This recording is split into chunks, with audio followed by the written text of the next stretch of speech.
Friends, welcome to my channel. आज के इस वीडियो में हम लिमिटेशन एक्ट की लेक्चर सीरीज को स्टार्ट करने वाले हैं और इस वीडियो के अंदर सेक्शन 1 और 2 के प्रोविजंस को कवर करेंगे। So let's start with limitation act 1963। ये एक्ट नंबर 36 ऑफ 1963 है ना। तो एक्ट नंबर भी हमेशा याद रखा करो, इससे भी बहुत बार जो है प्री में जो है ऑब्जेक्टिव टाइप का क्वेश्चन आता है। तो ये एक्ट नंबर 36 ऑफ 1963 है।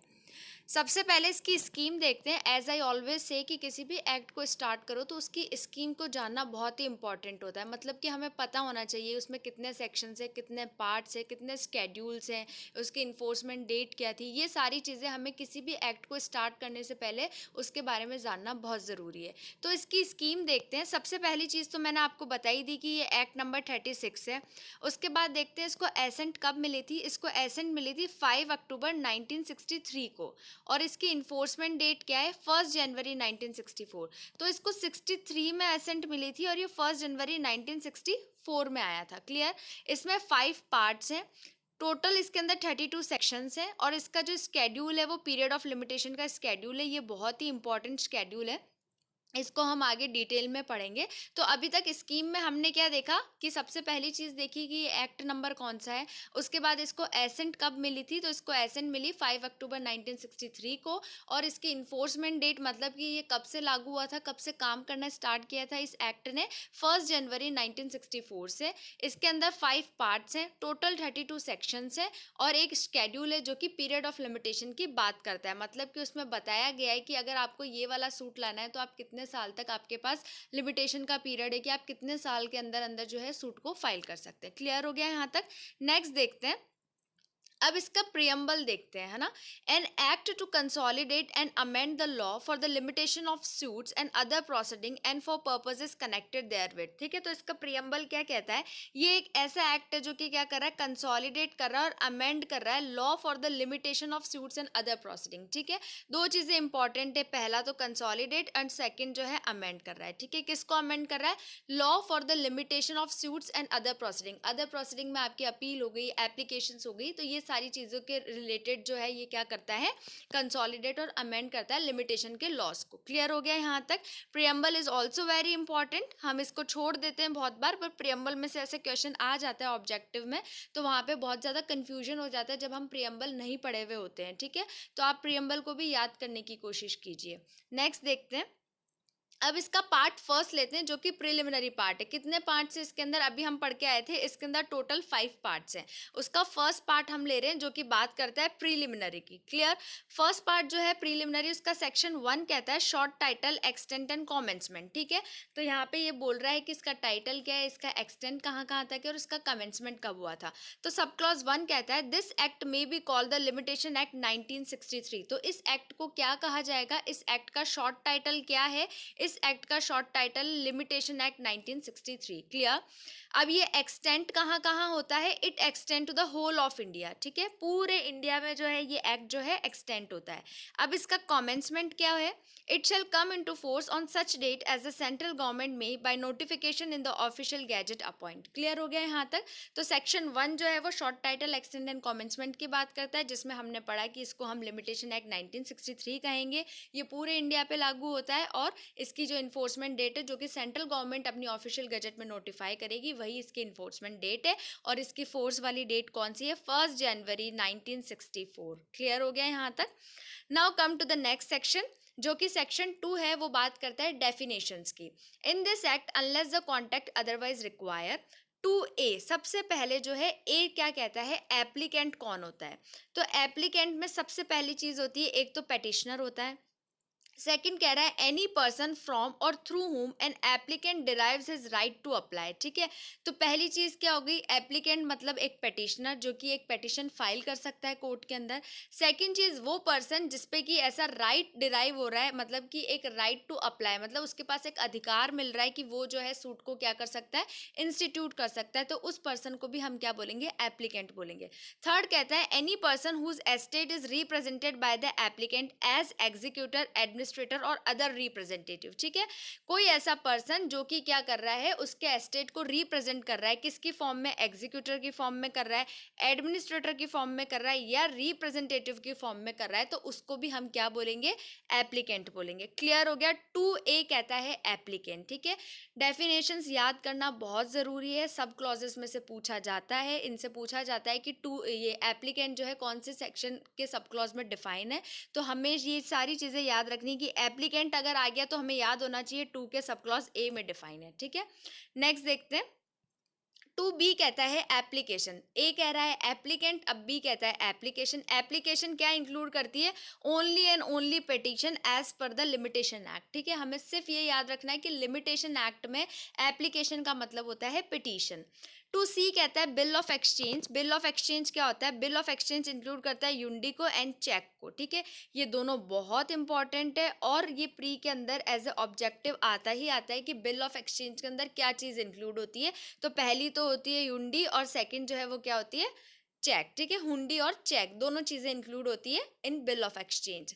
2D कहता है बॉन्ड। बॉन्ड क्या इंक्लूड करता है, any instrument whereby a person obliges himself to pay money to another on condition that the obligation shall be void if a specified act is perform or is not perform as a case may be. तो bond क्या होता है, एक ऐसा instrument होता है जो कि सामने वाले पर्सन को क्या करता है, ऑब्लाइज करता है, मतलब कि उसके ऊपर एक रेस्ट्रिक्शन लगाता है या फिर उसको बाध्य करता है किसी चीज़ के लिए कि आपको जो है ये पर्टिकुलर पे जो मनी है ना, ये आपको पे करना ही करना है, ठीक है ना। जब कोई इंसान बॉन्ड दे देता है तो उसके बाद वो क्या हो जाए, ऑब्लाइज हो जाता है कि सामने वाले पर्सन को उसको जो है क्या करना है, मनी पे करना ही करना है। लेकिन अगर आपने बॉन्ड के अंदर कोई ऐसी कंडीशंस लिख दी है, ठीक है, मान लो ए और बी है, जो ए जो है वो बी से उधार मांग रहा होता है और बी जो है उसको एक बॉन्ड बना के दे देता है कि मैं आपको जो है आपका पैसा चुकाऊंगा, लेकिन बी जो है साथ ही में कंडीशंस लिख देता है कि बदले में आप ये एक्ट नहीं करोगे, ठीक है। अगर आपने ऐसा कोई भी एक्ट किया तो ये जो मेरे जो बॉन्ड आपको दिया है ना मनी पे करने के लिए, ये बॉन्ड जो है वो वॉइड माना जाएगा, ठीक है। अगर ए कोई ऐसा एक्ट कर देता है जो कि उन दोनों के बीच में अग्री हुआ था कि नहीं करना है, उस केस में वो बॉन्ड जो है वो क्या माना जाएगा, वॉइड माना जाएगा। ये यहाँ से जो लाइन कह रही है ना, on condition that the obligation shall be void if a specified act is perform or is not perform as a case may be, ठीक है। अगर उनके बीच में कोई ऐसा समझौता हो गया है, वो अग्री हो चुके हैं कि कोई एक्ट या तो परफॉर्म हुआ या फिर परफॉर्म नहीं हुआ, जिसके कारण जो है उसका बॉन्ड जो है क्या वॉइड हो सकता है। जो कंडीशंस उसने लगाई हैं, जो चीज़ें उसने ए को बोली है कि आप ये चीज़ें नहीं करोगे या फिर आप ये चीज़ें करोगे और वो चीज़ें नहीं कर रहा है या फिर कर रहा है, तो उस केस में जो है वो बॉन्ड वॉइड हो सकता है। अदरवाइज जो है वो पर्सन ऑब्लाइज है कि वो सामने वाले पर्सन को जो है वो पैसे चुकाएगा। क्लियर हो गया यहाँ तक। 2E कहता है डिफेंडेंट। एनी पर्सन फ्रॉम और through whom a defendant derives his liability to be sued, ठीक है। Any person whose estate is represented by defendant as executor, administrator और other representative। ये सेम चीज़ हम कहाँ पढ़ के आए हैं, 2A एप्लीकेंट में हमने पढ़ी थी, जहाँ पे उसका राइट टू अप्लाई डिराइव हो रहा है। यहाँ पे डिफेंडेंट है, इसके लिए हमें क्या चीज़ मिल रही है कि इसकी लाइबिलिटी टू बी स्यूड, ठीक है ना। एनी पर्सन फ्रॉम और through whom a defendant derives his liability to be sued, उसको हम डिफेंडेंट कहेंगे। सेकेंड सेम चीज़ कह रही है कि कोई पर्सन जो कि एज ए एग्जीक्यूटर, एडमिनिस्ट्रेटर और रिप्रेजेंटेटिव उसके एस्टेट को रिप्रेजेंट कर रहा है, तो उस केस में जो है हम उसके अगेंस्ट सूट ला सकते हैं और वो क्या कहलाएगा, डिफेंडेंट कहलाएगा। क्लियर हो गया यहाँ तक। नेक्स्ट देखते हैं। 2F कहता है easement. Easement includes a right not arising from contract by which one person is entitled to remove and appropriate for his own profit any part of the soil belonging to another और anything growing in और attach to और subsisting upon the land of another, ठीक है। तो easement का मतलब क्या है, ऐसा कोई भी ईजमेंट जो कि कॉन्ट्रैक्ट से अराइज नहीं हो रहा है, ठीक है ना। ईजमेंट आप सबको पता ही होगा, आपकी प्रॉपर्टी के साथ कोई चीज़ अटैच है जिसके लिए आप उसका यूज़ कर रहे हो। जैसे मान लो आपका कोई घर है, उसके आपको आपके घर तक पहुंचने के लिए जो है एक पर्टिकुलर रास्ते से आना पड़ेगा और उस वो जो रास्ता है वो बहुत सालों तक यूज़ किया जा रहा है ना। तो आपका उस रास्ते पे क्या है, ईजमेंट्री राइट है, क्योंकि आपके घर तक पहुंचने के लिए आपको उस रास्ते का सहारा लेना ही पड़ेगा, ठीक है। तो इस केस में ये कह रहा है कि ईजमेंट जो है right not arising from contract by which one party is entitled to remove and appropriate for his own profit, ठीक है। जब आपके पास कोई ईजमेंट्री राइट होता है तो सामने वाला पर्सन आपको नहीं हटा सकता है ना। तो यहाँ पे एक चीज़ यहाँ पे जो इन्होंने मेंशन किया है वो सॉइल वाली चीज़ को ही मेंशन किया है, ठीक है। इन्होंने यहाँ पे स्पेसिफाई कर दिया सॉइल वाली चीज़ को। इसके कहने का मतलब क्या हुआ अगर हम इलस्ट्रेशन से समझे, जैसे मान लो कि ए और बी है, ए ने जो है अपनी जो खेती थी, जो जमीन थी खेत वाली, वो बी को दे रखी थी और उस पे बी जो है उसने क्या कर रखा था, फसल वगैरह उगा रखी थी, ठीक है। अब क्या हो गया, उन दोनों के बीच का कॉन्ट्रैक्ट जो है ना वो खत्म हो गया, ठीक है। ए और बी के बीच में जो कॉन्ट्रैक्ट था उसका टाइम पीरियड जो है लैप्स हो गया और अब उनका कॉन्ट्रैक्ट जो है खत्म हो गया। लेकिन जो बी ने उस पर जो फसल उगाई है ना, वो फसल उस कॉन्ट्रैक्ट के खत्म होने के बाद उग रही है, वहां पे उस सॉइल पे जो है वो बाद में ग्रो कर रही है, ठीक है। उस केस में बी के पास स्टिल राइट है कि वो जाके अपनी फसल को जो है वो क्या करवा सकता है, कटवा सकता है और अपनी फसल को ले सकता है। यही चीज यहाँ पे कह रहा है, part of the soil belonging to another और एनीथिंग ग्रोइंग इन और attach to or subsisting upon the land of another, ठीक है। तो अगर उसकी सॉइल पे कोई ऐसी चीज है जो कि उस पर्सन की है, जिसका उसको लेने का अधिकार है, तो उस केस में वो पर्सन उस चीज को ले सकता है। क्लियर हो गया? मतलब कि ए और बी के बीच में कॉन्ट्रैक्ट हुआ और अब उनके बीच में कॉन्ट्रैक्ट खत्म हो चुका है, लेकिन अब उसकी जो जमीन थी, जो उसकी खेती वाली जमीन थी, उस पर फसल है, तो अभी भी बी के पास राइट है कि वो जाके अपनी फसल को ले सकता है, ऑल्दो उनका कॉन्ट्रैक्ट जो है वो क्या हो चुका है, टाइम पीरियड से लैप्स हो चुका है। क्लियर हो गया यहाँ तक? टू जी कहता है foreign country means any country other than India. Foreign country वो कंट्री है जो कि इंडिया के अलावा है। क्लियर? टू एच कहता है good faith, nothing shall be deem to be done in good faith which is not done with due care and attention, ठीक है। ऐसी कोई भी चीज जो कि ड्यू केयर और अटेंशन के साथ नहीं की गई है, उसको हम क्या बोलेंगे, ये बोलेंगे कि वो चीज गुड फेथ में नहीं की गई है। अगर वो ड्यू केयर एंड अटेंशन के साथ की गई है तो वो गुड फेथ है। यहाँ पे इसकी डेफिनेशन जो है वो नेगेटिव सेंस में दी गई है। यहाँ पे इसको नेगेटिवली बताया गया कि कोई चीज अगर ड्यू केयर और अटेंशन से नहीं की गई है तो वो चीज गुड फेथ में नहीं है। क्लियर हो गया? तो एफ वाली चीज वेरी इंपॉर्टेंट है, ईजमेंट से आपके क्वेश्चन आता है और गुड फेथ से आपके क्वेश्चन आता है, ठीक है। F H is important. Clear हो गया यहाँ तक? नेक्स्ट देखते हैं। टू आई कहता है प्लेंटिफ। अभी हम क्या पढ़ के आए थे? अभी हम पढ़ के आए थे डिफेंडेंट, ठीक है। अब हम पढ़ रहे प्लेंटिफ कौन होता है। एनी पर्सन फ्रॉम और through whom a plaintiff derives his right to sue, any person whose estate is represented by plaintiff as executor, administrator और अदर रिप्रेजेंटेटिव। सेम केस है इसमें भी, जहाँ पे तो क्या हो रहा है, यहाँ पे इसको पास राइट मिल रहा है कि वो स्यू कर सकता है, वहां पे उसके पास राइट था, राइट टू बी स्यूड, ठीक है। उसके ऊपर दूसरा पर्सन स्यू कर रहा था। यहाँ पे प्लेंटिफ के पास राइट है कि ये जो है सामने वाले पर्सन को स्यू कर सकता है। सेकंड तो सेम है कि अगर वो एज एग्जीक्यूटर, एडमिनिस्ट्रेटर या अदर रिप्रेजेंटेटिव अपने आप को प्रेजेंट कर रहा है तो उस केस में भी वो जो है क्या माना जाएगा, प्लेंटिफ माना जाएगा। क्लियर हो गया?